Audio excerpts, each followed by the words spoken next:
Now we're on Stranger Things season 5. So let's talk about Will and Holly.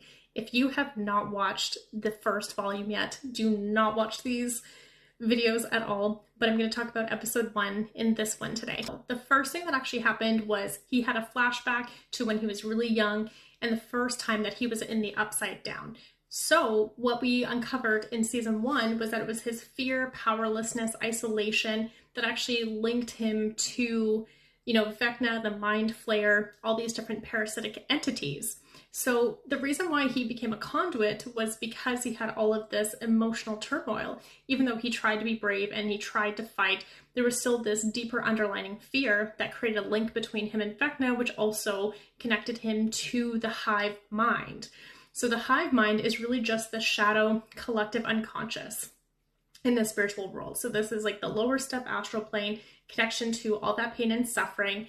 But the thing is, with this link, if he's in the state of fear and powerlessness, he's able to be manipulated. His fears are able to be exploited a lot more easily. And the hive mind actually becomes more potent because it's drawing on his vital force energy. So that's why they would want to link someone like that who already had precursors and psychic abilities, because then they're drawing on his energy. So he acts like a battery for the hive mind. So the negative permission slip for him, especially in this first episode where there's this flashback and showing his link to the hive mind, is that powerlessness creates an opening for psychic links to entities such as, Vecna and the hive mind and the Mind Flayer and things like that. So he has to be a resonant match. So then these entities really matched his fears so that there could be that opening in that doorway. But what is the solution to this? So we're going to throw back to I think it was season 2 or 3, where Bob was heavily involved, and Bob told him all the time to not be afraid. And that's when Will really started to take control and really start to put that into practice and really start to, even at such a young age, start to take his power back because of what Bob was saying, right? I love Joyce, but his mom is deathly fearful and wants to put him in a bubble, which totally fair as a mom, yes. But Bob taught him to command that the evil aspects, to not have any sort of control over him, to command them to leave him alone. And that's when Will really started to shine, and you can start to see that seeding in this season. So it was great to go back and revisit that negative permission slip for Will, how he's involved, and the fact that he's connected to that collective unconscious, that understep of that astral plane where all the fear and suffering lives. And that is exactly what the Mind Flayer and things like Vecna actually control. So that's how he's open to that. Now let's talk about Holly Wheeler. I love her because in this first episode, she started getting an imaginary friend who was showing up. So at first I'm like, is this a spirit guide? Who is this? But then I started to get this gut feeling that, Vecna's been gone for a long time and they haven't had any sort of interactions. There hasn't been a lot of monsters. And now she has this imaginary friend telling her that there's monsters in Hawkins. So my gut feeling is more so that this is Vecna. Okay. And now with her, Holly, she must have some mediumship and psychic abilities. Otherwise, she would never be able to see that. There wouldn't be any sort of influence in that way. She wouldn't be able to see these things, right? And also throw back to season 1 where Holly was about, 3, 4, 5, and she saw those flashing lights that led her to Will's room, to where the Demogorgon was actually trying to get in, and she was there and could see that. So we've already had the foreshadowing setting us up for later on down the road with little Miss Holly Wheeler. So of course she has to have some ability. I'm going to say she has that psychic ability of sight. Maybe she's a medium, but Will also has psychic powers too. So does 11. Seems to be all these kids in Hawkins have some sort of ability and power. And even in this episode, Mike did some foreshadowing. He called her Holly the Heroic.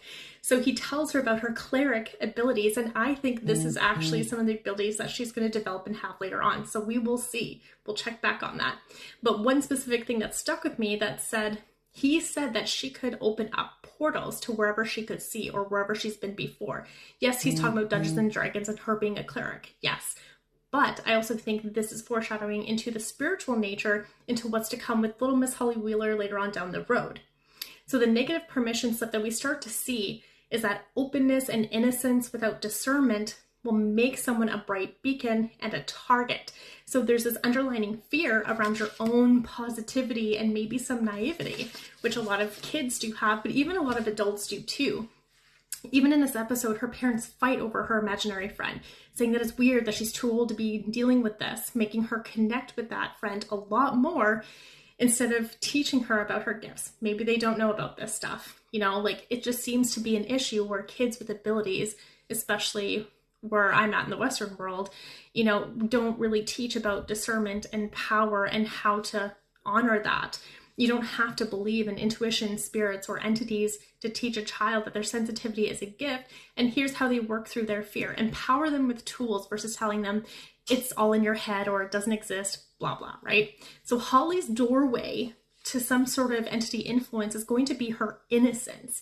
And I bet you anything that Vecna is matching the innocence by being her imaginary friend to gain that access. And the reason being is because there's going to be less resistance to that infiltration. There's going to be more willingness to cooperate.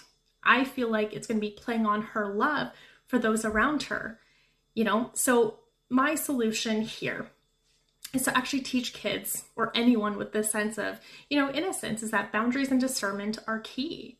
So discernment is just that ability to see clearly, recognize the truth, sense hidden motives and energies. It's like an internal compass that helps distinguish what is safe, what is healthy, and what is true versus what is harmful, manipulative, or false, energetically, emotionally, and socially. This is such an important skill because there's even been times for me as an adult where I didn't fully listen to my discernment or intuition on things. And, you find out people's hidden motives or agendas, and it can be really disheartening. So teaching someone at a young age to use this can help keep them in this protected state because they know how to discern what is right and what is true for them versus teaching them that it's all in their head or not how to use their power or not how to differentiate between what is healthy, what isn't, right? So if you love Stranger Things, comment your favorite part of episode 1. And if you have any questions, please do throw them in the comments, but tag a spiritual friend that loves Stranger Things. Maybe they'll learn something about different spiritual perspectives through this.